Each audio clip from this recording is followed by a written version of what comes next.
हरे कृष्णा, राधे राधे। हम सभी भागवत की कथाओं का श्रवण कर रहे हैं। आज का प्रसंग है परम भागवत भीष्म पितामह।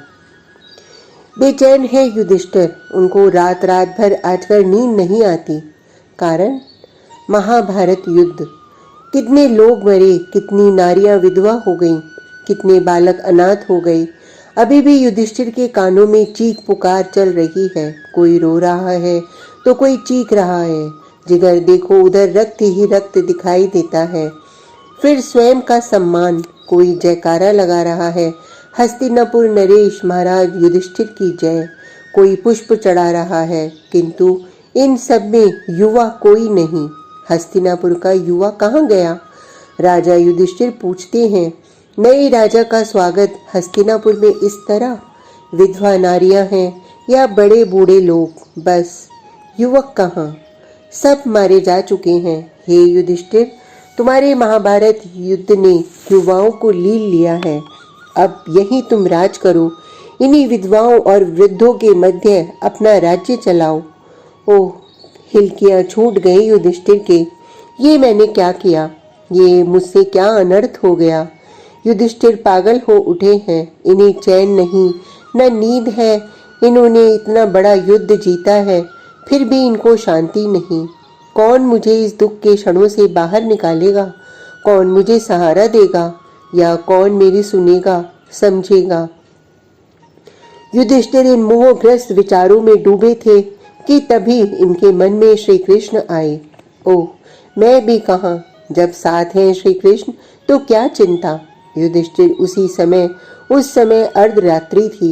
ये भी न सोचा कि अर्धरात्रि को पता नहीं क्या कर रहे होंगे वे। ये तो चल दिए श्री कृष्ण के शिविर की ओर। शिविर का द्वार खुला ही था। युधिष्ठिर जब भीतर गए तब वहां का दृश्य देखते ही युधिष्ठिर चौंक जाते हैं। श्री कृष्ण का ये स्वरूप युधिष्ठिर ने आज तक नहीं देखा था। शांत भाव से बैठे हैं श्री कृष्ण, पद्मासन में हैं, अर्ध नेत्र खुले हैं। उन नेत्रों से भी मात्र अपनी नासिका के अग्रभाग को ही वो देख रहे हैं। युधिष्ठिर 2 घड़ी भर वहां ऐसे ही बैठे रहे। अरे महाराज युधिष्ठिर! श्री कृष्ण ध्यान से उठे तो सामने युधिष्ठिर को देखा। आप ध्यान कर रहे थे? थोड़ा मुस्कुराते हुए युधिष्ठिर ने कहा। श्री कृष्ण कुछ नहीं बोले, बस मुस्कुराए। किंतु गोविंद, आप क्यों ध्यान करें? आपका ध्यान तो जगत करता है। युधिष्ठिर महाराज के ऐसा कहने पर श्री कृष्ण ने कहा, ऐसी बात नहीं, मैं भी ध्यान करता हूँ, अपने प्रिय का ध्यान करता हूँ। अच्छा बताइए, आप इस समय किसका ध्यान कर रहे थे? युधिष्ठिर ने जैसे ही पूछा, श्री कृष्ण के नयन सजल हो उठे। रहने दो युधिष्ठिर, कोई कोई बड़े विशेष होते हैं। श्री कृष्ण इससे ज्यादा कुछ बोले नहीं। तो उन्हीं विशेष महाभाग का नाम बता दीजिए। युधिष्ठिर तो विशेष आग्रह करने लगे थे।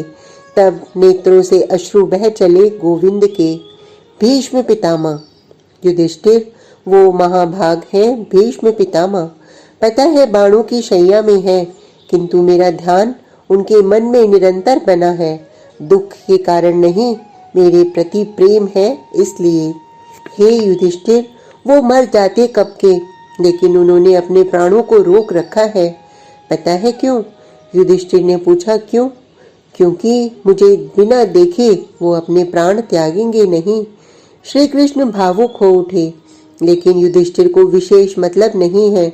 उनकी अपनी समस्या है जिसका समाधान उन्हें चाहिए। हे कृष्ण, आप सब जानते हैं, बताइए ना, मेरे दुख का कारण क्या है? युधिष्ठिर ने पूछा। तो श्री कृष्ण ने सहज उत्तर दिया, तुम्हारा दुख तो कारण भी तुम ही जानो। हे कृष्ण, मेरे दुख का कारण ये महाभारत युद्ध ही है। श्री कृष्ण चौंक गए, मुड़कर युधिष्ठिर को देखा, फिर बोले, मतलब ये कि केशव, मेरे द्वारा महाभारत का जो युद्ध हुआ उसमें कितने लोग मरे, कितनी माताएं विधवा हुई, कितने बालक अनाथ हुए, उसका पाप किसे लगेगा? मुझे युधिष्ठिर को। हे महाराज, मुझे तो भीष्म पितामह की याद आ रही है, मैं उनके पास जा रहा हूँ, तुम चलोगे? श्री कृष्ण ने युधिष्ठिर की बातों को महत्वहीन माना। ऐसा युधिष्ठिर को लगा। बोलो, चलोगे? श्री कृष्ण फिर पूछते हैं। ब्रह्म मुहूर्त का समय हो गया था। उसी समय द्रौपदी भी आ गई और अर्जुन, भीम आदि सब आ गए। ये सब बोले, हम भी जाएंगे, पितामह के दर्शन करने हम भी जाएंगे। श्री कृष्ण ने युधिष्ठिर की ओर देखा। चलो कृष्ण, मैं भी चल रहा हूँ। युधिष्ठिर और अन्यों को साथ लेकर श्री कृष्ण भीष्म पितामह के पास पहुंचे। बाणों की शैया है, बाण देह में बिंधे हुए हैं, फिर भी मन में प्रसन्नता है भीष्म पितामह के। और ये प्रसन्नता अनंत गुनी तब हो गई जब इन्होंने अपने पास आते श्री कृष्ण के दर्शन किए। इनका रोम रोम प्रफुल्लित हो उठा था। सामने से मुस्कुराते हुए गोविंद आ रहे थे। भीष्म पितामह ने लेटे लेटे ही प्रणाम किया। मुस्कुराते हुए बोले, अब कोई कष्ट नहीं है। जब तक तुम नहीं आए थे तब तक मैं कष्ट में था। भाव से भर गए हैं पितामह। हे पितामह, ये युधिष्ठिर कुछ कहना चाहते हैं, इनकी समस्या का समाधान कीजिए। श्री कृष्ण ने युधिष्ठिर को आगे कर ये बात कही। हे गोविंद, तुम्हारे होते हुए किसी को समस्या हो सकती है, और समस्या भी है तो समाधान भी तो तुम ही हो। भीष्म भाव से भरे हैं। श्री कृष्ण कुछ बोले नहीं, बस युधिष्ठिर को आगे किया तो भीष्म ने युधिष्ठिर को ही पूछ लिया, क्या समस्या है? युधिष्ठिर बोले, मन में बेचैनी है, उचाट है, लग रहा है कोई महान अपराध बन गया, कोई पाप हो गया। हे पितामह, समझ में नहीं आ रहा कि ये धर्म है। हिंसा धर्म कैसे हो सकता है? किसी को मारना ये धर्म कैसे हो सकता है? युद्ध से तो हानि ही है, मानवता को और प्रकृति को भी। इतना कहकर युधिष्ठिर चुप हो गए। भीष्म पितामह हंसे, बोले, हे युधिष्ठिर, धर्म की एक परिभाषा तो हो नहीं सकती। क्या पुत्र का धर्म पिता का हो सकता है, या राजा का धर्म प्रजा का हो सकता है, या दाता का धर्म भिक्षुक का हो सकता है? जो जहाँ है उसके लिए धर्म वही है। तुम राजा हो, राज परिवार से हो, तुम्हारी जिम्मेदारी बनती है कि तुम अन्याय के विरुद्ध लड़ो। ये तुम्हारा धर्म है, तुम्हारा। सबका धर्म ये नहीं हो सकता। अन्याय के विरुद्ध युद्ध करना क्षत्रिय के लिए धर्म है। अब चाहे तुम जीतो या हारो। भीष्म कहते हैं, हे युधिष्ठिर, तुम हार भी सकते थे, तुम युद्ध में मर भी सकते थे। ये युद्ध है। आज तुम युद्ध जीते हो, अगर हारते तो भी कोई बात नहीं थी। तुमने धर्म के लिए अपने कर्तव्य का पालन किया, इससे ज्यादा और क्या चाहते हो? भीष्म पितामह अब श्री कृष्ण की ओर देखने लगे। देखते देखते वो युधिष्ठिर से बोले, श्री कृष्ण के कारण तुम जीते हो। ये बात कहते हुए भीष्म मुस्कुराए।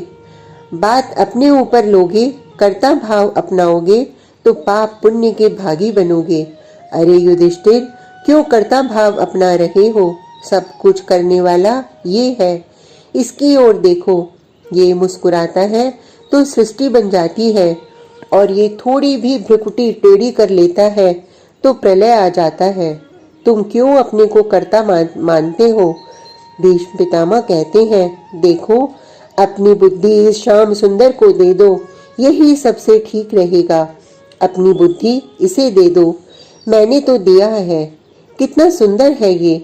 इसके गले में वनमाला, कानों में कुंडल, पीतांबर, सिर में मोर मुकुट। इसको छोड़कर कहाँ पाप पुण्य में, हिंसा अहिंसा में फंस रहे हो?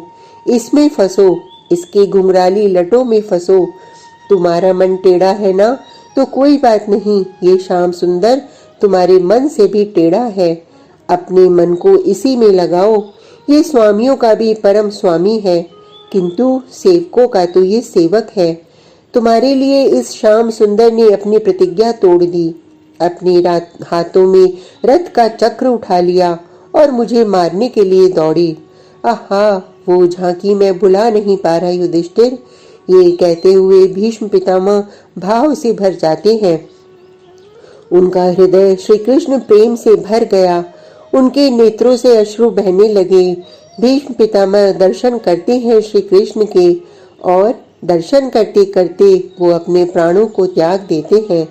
श्री कृष्ण ने प्रणाम किया था, परम भागवत भीष्म पितामह को।